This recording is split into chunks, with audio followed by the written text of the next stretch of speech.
这代号为铁羽的 VR 新游可以说是目前 VR 一体机游戏里学习半条命艾利克斯最像的作品。开场的这个外星母虫的画面就给人一种很强烈的即视感，包括像物理交互设置、游戏地图的路径规划以及场景布置都有明显模仿半条命艾利克斯的影子。简单说就是，如果你好奇把半条命艾利克斯完全简化，再移植到 VR 一体机会是什么样，这个游戏会给你一个不错的参考。铁羽的图形画质有在努力向真实的画面风格靠近，尽可能的做出一些慢反射或者环境光的效果，还用了大量类似金属的材质，有些场景还是蛮吸睛的。游戏开发者呢免费放出了一个试玩的 demo， 游戏 demo 初预体验时长大概在30分钟左右，而且中间不能存档，大伙玩的时候最好一口气走完全程，因为是 demo， 所以莫名其妙的 bug 也不少。如果卡在地图里面，可以直接重置。目前克制图的用户可以直接下载安装，会把链接放到评论区，大家感兴趣的可以自取。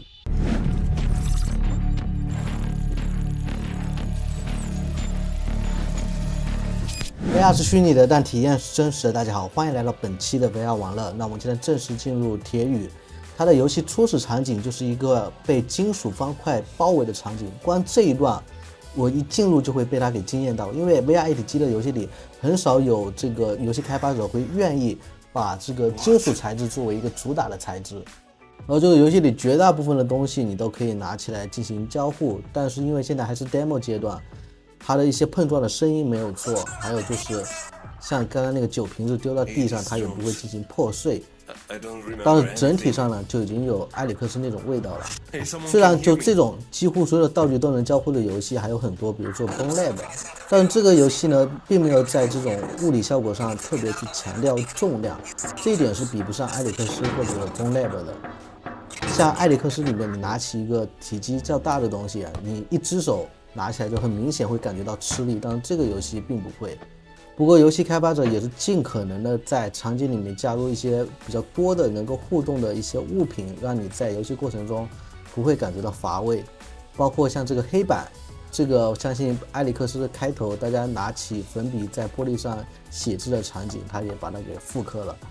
桌面上的这些小方块你也可以把它给叠起来做一些小游戏。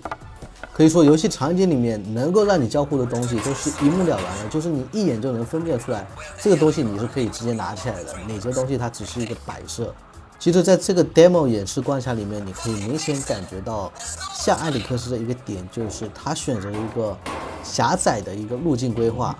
就是整个游戏场景你是不能自由探索的。游戏开发者他早就规定好了一套路线，就是从地铁的这个轨道上走出来，然后绕到一个小的这个巷弄里面，然后再去到地下室，诸如此类。就像我们在半条命艾利克斯，它有一半的章节其实都在这个地下水道嘛。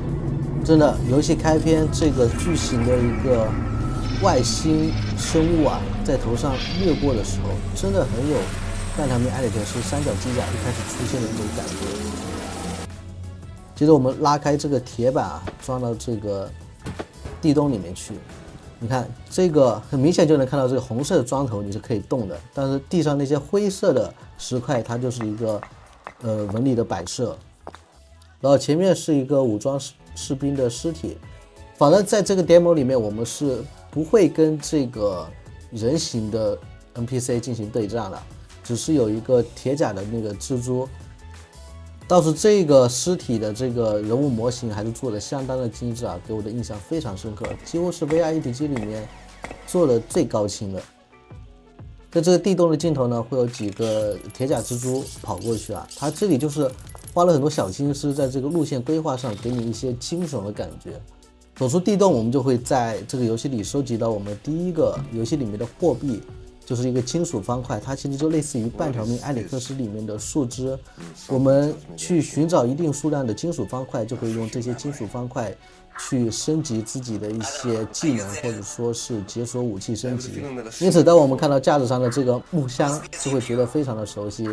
还有包括随时随地藏在小角落里面很容易被我们忽视的这些金属方块，几乎就是一模一样的复刻半条命艾利克斯的那种拾取的思路。你会发现你在寻找这些金属方块的过程中会有一些阻碍，就是它的位置藏的有些离谱，让你很难去拾取到它。所以接下来我们就会用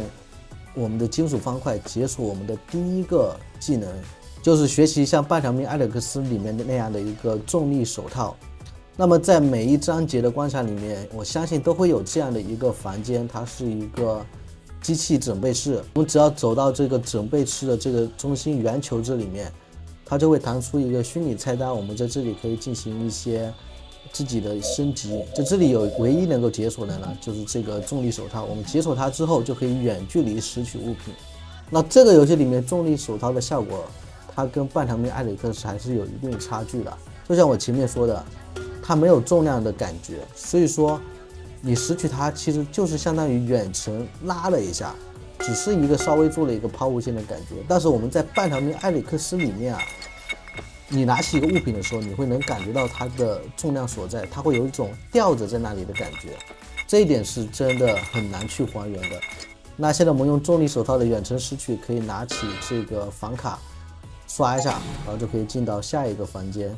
目前这个 demo 里面它的一些小谜题设计就是这样，就是拿房卡，或者说是拿一个电源器，就是把一个变压器，它不是少了一个吗？我们拿起它，这都是我们在平时很多游戏里面都会见到的一个设计。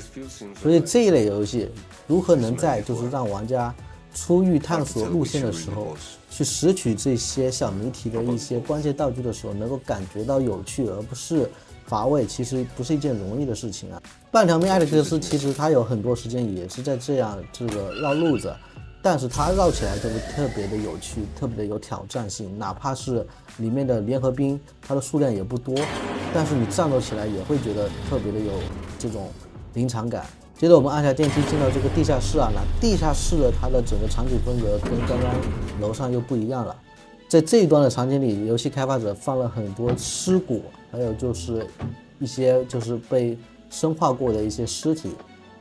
就是尽可能去加强这个场景的多样性。就目前这一套下来，你会感觉它的整个氛围营造还是相当不错的。虽然在这个 demo 里面它还没有一个非常正式的背景音乐，但是就光是尸骨啊，或者说这些断肢的效果，我就觉得已经做得非常不错了。就像前面那个武装士兵一样，这里的这些尸体断肢啊，它的这个精度也是特别的高。我觉得开发者对一些就是场景里面出现的要素，它的每一段路上该放多少，该放哪些东西，它布置的还是非常清楚的。那我们现在进到了这个地下室啊，又是一个新的场景。绝大部分 VR 机游戏里面进到类似的地下室，永远都是黑乎乎一片的。但这个游戏就像我前面说的，它做了一些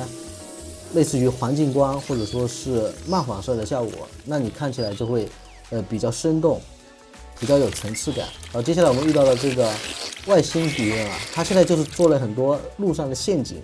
这个是喷射这种类似于毒液的东西。在整个 demo 里面，它的这一段流程，